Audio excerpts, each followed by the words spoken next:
ಇಲ್ಲಿ ಮಂಡ್ಯ ಜಿಲ್ಲೆ ಅಭಿವೃದ್ಧಿಗೋಸ್ಕರ ಕಾಂಗ್ರೆಸ್ಸಿನ ಗ್ಯಾರಂಟಿಗಳು, ಕಾರ್ಯಕ್ರಮಗಳು, ನಮ್ಮ ಬದ್ಧತೆ, ಸಾರ್ವಜನಿಕರ ಜೊತೆ ವಿಚಾರದಲ್ಲಿ ನಮ್ಮ ಏನು ನಿಷ್ಠೆಯನ್ನು ಇಟ್ಕೊಂಡಿದ್ದೀವಿ, ಅದರ ಆಧಾರದ ಮೇಲೆ ಚುನಾವಣೆ ಆಗುತ್ತೆ. ಸ್ವಾಮಿ ಎಲ್ಲರೂ ಗೌಣ್ಯ ಆಗ್ತಾರೆ.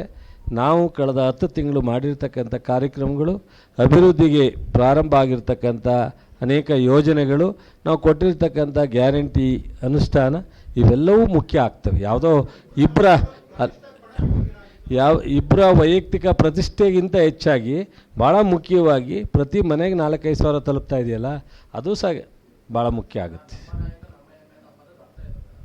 ಸೊ ನಮ್ಮ ಜಿಲ್ಲೆಯವರು ಈಗ ಜಗದೀಶ್ ಒಂದು ನಿಮಿಷ ಸ್ವಾಮಿ, ಈ ರಾಜ್ಯದವರೇ, ಈ ರಾಜ್ಯದಲ್ಲಿ 28 ಕ್ಷೇತ್ರದಲ್ಲಿ ನಿಂತ್ಕೋಬೋದು, ಈ ರಾಷ್ಟ್ರದ 540 ಕ್ಷೇತ್ರದಲ್ಲೂ ನಿಂತ್ಕೋಬೋದು. ಯಾರು ಅದನ್ನು ನಮಗೇನು ಅಷ್ಟು ಕಾಮನ್ ಸೆನ್ಸ್ ಇಲ್ವೇ? ಲೋಕಸಭೆಗೆ ಇಲ್ಲೇ ನಿಂತ್ಕೋಬೇಕು ಅಂತ ಏನಿಲ್ಲ. ಆದರೆ ನಿಮ್ಮೂರು ಯಾವುದು ಅಂದರೆ ಹಾಸನ, 2ನೇ ಸ್ಥಾನ ಯಾವುದು ಅಂದರೆ ರಾಮನಗರ, 3ನೇ ಸ್ಥಾನ ಮಂಡ್ಯ ಕೊಡ್ಬೇಕು ಅವ್ರೀಗ. ಆಲೇ 3ನೇ ಸ್ಥಾನ ಅವರ ಶ್ರೀಮತಿಯವ್ರು ನಿಲ್ಲಿಸಿದಾಗ ಎಂತ ಮಧುಗಿರಿಲೂ ಹೇಳಿದರು, ನಾನು ಜೊತೆಲಿದ್ದೆ, ಮಧುಗಿರಿ ನನ್ನ ಸ್ವಂತ ಕ್ಷೇತ್ರ ಅಂತ ಹೇಳಿದರು.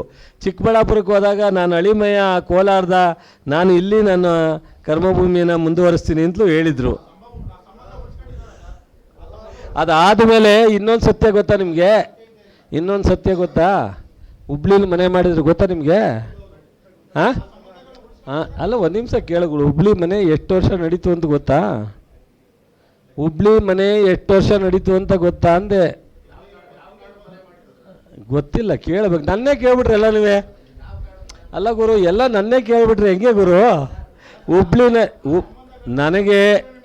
ನನಗಿಂತ ನಿಮಗೆ ಚೆನ್ನಾಗಿ ಗೊತ್ತಿದೆ. ಹುಬ್ಳಿನಲ್ಲಿ ಮನೆ ಮಾಡಿದ್ರು ಅಂತ ನಿಮಗೂ ಗೊತ್ತಿದೆ, ನನಗೂ ಗೊತ್ತಿದೆ. ಅದು ಎಷ್ಟು ವರ್ಷ ನಡೀತು, ಎಷ್ಟು ವರ್ಷ ಮುಗೀತು ಅನ್ನೋದು ಗೊತ್ತಿದೆ. ಈಗ ನಮ್ಮ ಚಂದ್ರಣ್ಣವರು ಮನೆ ಮಾಡಿದ್ದೀವಿ. ನಾವು ಇಲ್ಲೇ ಒಡನಾಟ, ನಾವು ಇದೇ ಜಿಲ್ಲೆಯವರು, ಇದೇ ಭೂಮಿಲಿ ಬೆಳೆದವರು, ಇಲ್ಲೇ ಹುಡ್ದವರು. ನಮ್ಮ ಅಂತ್ಯನೂ ಇಲ್ಲೇ, ನಾವೆಲ್ಲೂ ಹೋಗಲ್ಲ.